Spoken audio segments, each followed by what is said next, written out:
Garmians, the true hamsters. They are both the most and least alien of all beastmen races in Gaoma. On one hand, they are the only species entirely immune to tyrant corruption, and the only true mammals left in the world. On the other hand, they are also the discarded limbs of a sleeping god. The Garmians are inescapable. Everywhere, across the ages, they were there. The lesser Garmians form the bedrock of every ecosystem in the known world, while the greater Garmians inspire fear in even the most hardened of hunters. There are 3 types of Garmians, each corresponding to a body part. Gar, which are arms. Ram, the legs. And Meek, which are the jaws. Additionally, there are 3 secondary types: Ashi, the tail, Kish, the wings, and Shok, the horn. Rather than being their own individuals, these rare subtypes are attached to the main body parts. For instance, a Gar with a tail would be called a Gar Ashi. Garmians do not age in the traditional sense, neither do they grow. Instead, they can only change by fusing with each other, forming a new individual. A Garmian's identity is determined by the body parts involved in the fusion. For example, a Gar and a Ram would fuse into a Garam. Each subsequent Garmian added to the mix increases the morph's stage by 1. A Gar would be stage 1, a Garam a stage 2, a Garamig a stage 3, and so on. Double fusions, such as a stage 2 Garam fusing with another Garam and becoming a stage 4 Gar Garam Ram, are not impossible, but almost never happen in practice. Secondary Garmians do not count towards a Garmian stage, and have no effect on their internal balance. Every additional secondary type a Garmian gains is a strict upgrade, giving them access to new abilities and body morphing options. As a result, Garmians with secondary traits are highly sought after by Garmians with high ego. More on that in a little bit. Garmian fusions can be temporary or permanent. Garmians immediately managing to form a permanent fusion is rare and usually happens after an extended temporary fusion. For a permanent fusion to succeed, the minds of the Garmians involved must reach a state of perfect unity, which becomes exponentially more difficult as they grow in stages. Larger Garmians will usually carry several lesser Garms with them, using them both as impromptu fusion weapons, and hopefully to merge with one of them when the time is right. A Stage 1's intelligence is equivalent to a mouse. A Stage 2 is close to a teen or child, while a Stage 3 is more intelligent than most humans. However, this rule only applies to well-balanced fusions.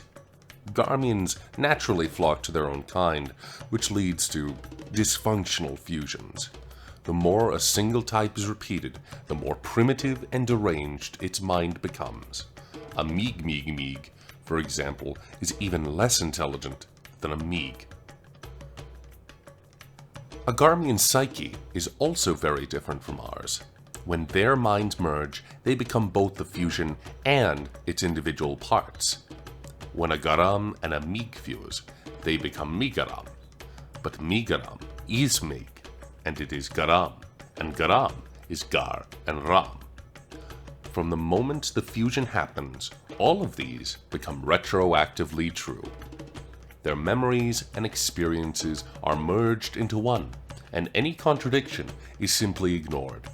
Gar has always been Meeg, has always been Ram, has always been Meegaram. Another component of a Garmian mind is ego. The majority of Garmians have zero ego, making them similar to philosophical zombies. They have no sense of self and no names. Despite their intelligence, They have no desires of their own, no ambitions or goals. They are more like flesh automatons. High-ego Garmians are more familiar to us. They give themselves names, have ambitions, interests, and various personality quirks. These are the Garmians that become perfect fusions, and those that can have the sheer force of will to overcome their instincts and stay whole. On the downside, fusing is much more difficult for them. When a high-ego Garmian fuses with a low-ego Garmian, their identity takes over the new whole. When two high-ego Garmians fuse, the two identities must find a flawless middle ground, or a permanent fusion simply doesn't happen. As they stack more minds, Garmians become more insane. Their minds stack in sets of threes, A, B, and C. A Migaram is perfectly balanced in this sense, with the three minds working in complete unison. Unfortunately for them, this is almost always short-lived.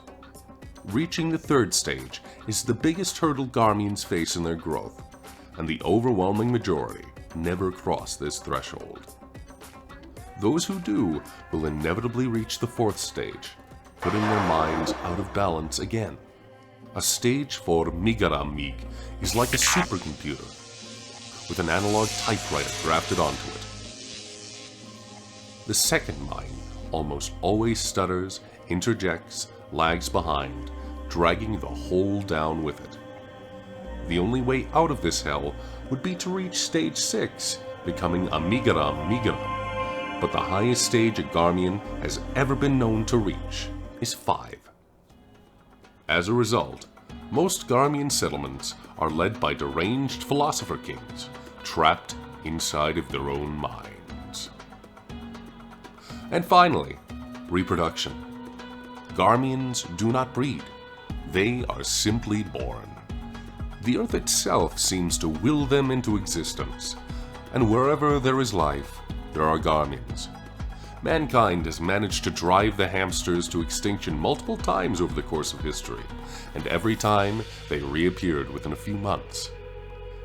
As if that wasn't enough, once they reach stage 3, the Garmian's body will begin to grow various tumors and vestigial limbs, most of which will wilt and fall off.